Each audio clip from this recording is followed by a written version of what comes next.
As at the time you were with us last year in August, we were talking about key success factors for businesses in Nigeria.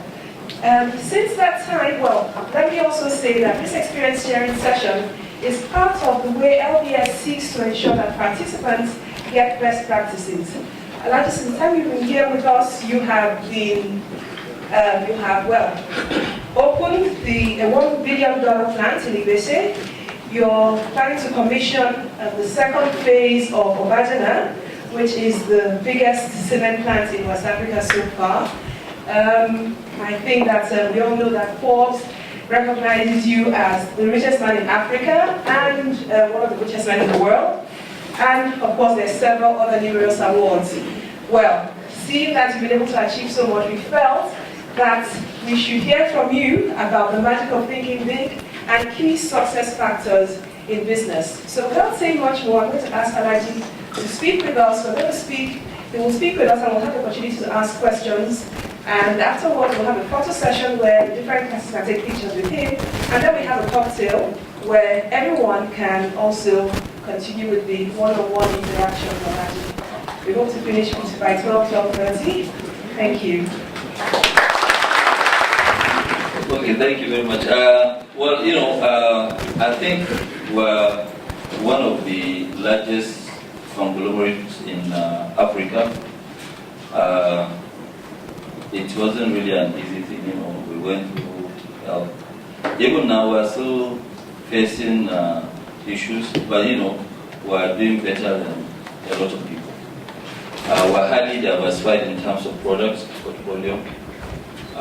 Why we did that, you know, because before we were mainly only in food, and that's it, you know. But you know, business is like a cycle, especially you know, in a place like Nigeria where government policies used to change very often. Even now they do, you know, because there are two types of entrepreneurs or business men where some of them they rely fully on government support. Some of them they rely on purely hard work.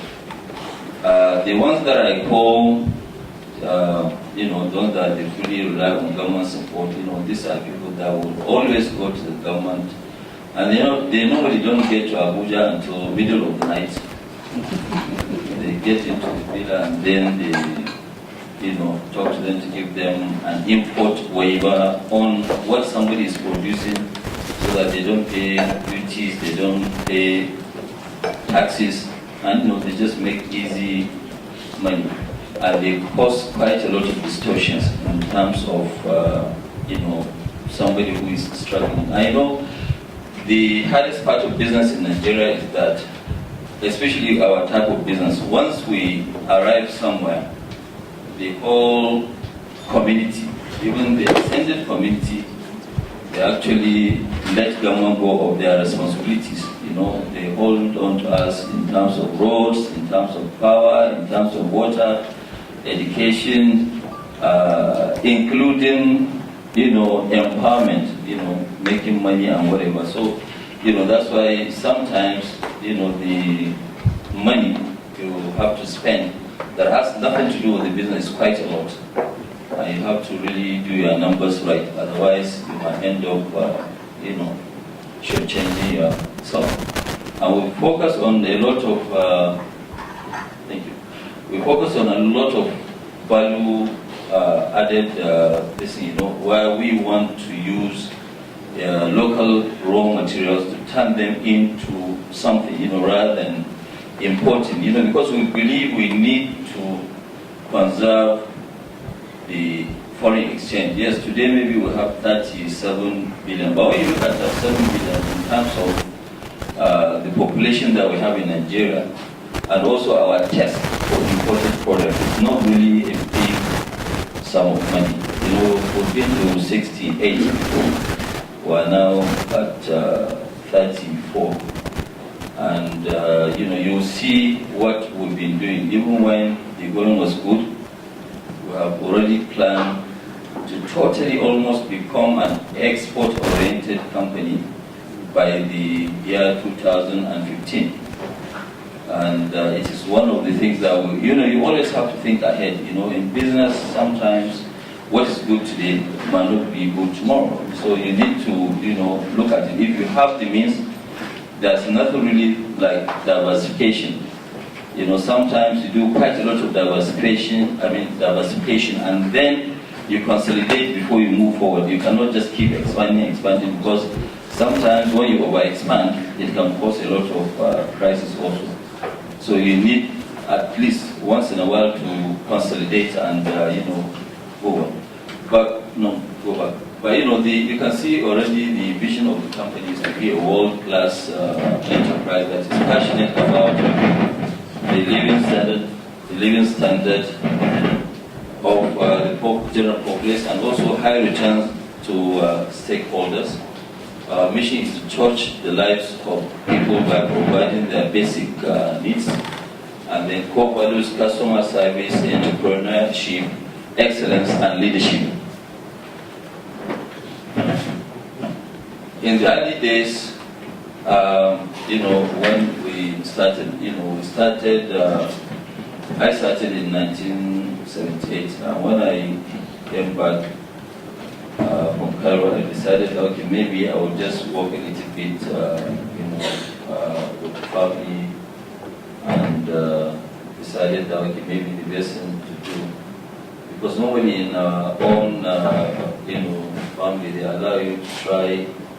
We try to encourage people to go on their own, and that's why really I don't think if I have more than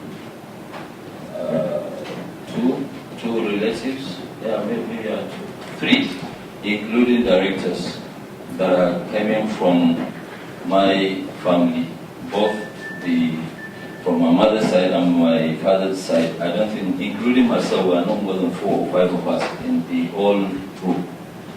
We try as much as possible to encourage people to go on their own and try their own luck. But that's really a normal Nigerian. A normal Nigerian doesn't really want to work for anybody. That's how it is. Everybody wants to go and try his own luck. So I started first, and I was getting an allocation of just 3-4 trucks of cement to go and resell per day. And I was given an opportunity, giving 500,000 naira, to use it as a capital. I had small money even when I came. The 500,000 naira, it sounds small, but at that time I think it was big money. Because in 1978 I was very excited. The first car that I bought before even I started making good money in 1978 was Mercedes 200. And that Mercedes, what I paid was 5,100 naira. Air conditioning, fully loaded. But that time there was no power steering, there was no power steering. But yeah, okay. There was actually no business. So that was how, I started. I'll be skipping, but you can read.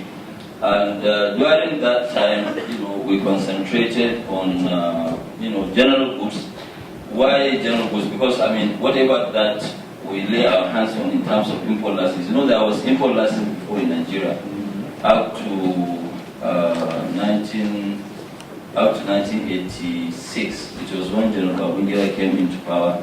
He abolished the import license. But before the import license, before it was abolished, you cannot, as a business person, concentrate only on one product, because you might not get that license. Because they will give you a license, the license is restricted, you cannot, and yes, foreign exchange was available at a point, but then at the same time, you have to go and bid for the foreign exchange and buy. So, majority of these licenses, they were not given to the right people. So you need to go and get those, people. But what we did at that time, so that we will not really be caught legally, because it wasn't transferable. We always encourage people. We will get our own. We also encourage people to make sure that they have like an SPV, just that particular company. They don't use it for anything. They go and apply for their license. Once they are given, they will now to be a fresh company. So we don't take a company with liabilities, So we'll take that company, we'll go and also open our own, So up to the time when they abolished the import license, that was actually what helped us. And it's not, well, that was from that time we actually became #1 in sugar, #1 in rice, and almost most of the commodities, baby food, frozen fish, were all #1 at that time. But that was also a reason, because majority of the big business moguls at that time, especially from the northern part, they were all locked up by General Buhari. If you remember, everybody was locked up. During Buhari, who are very lucky, I think was the only company that Buhari allowed us to go away with our rice. Because when Buhari took over, majority of us, importing, we had almost 13 ships of rice.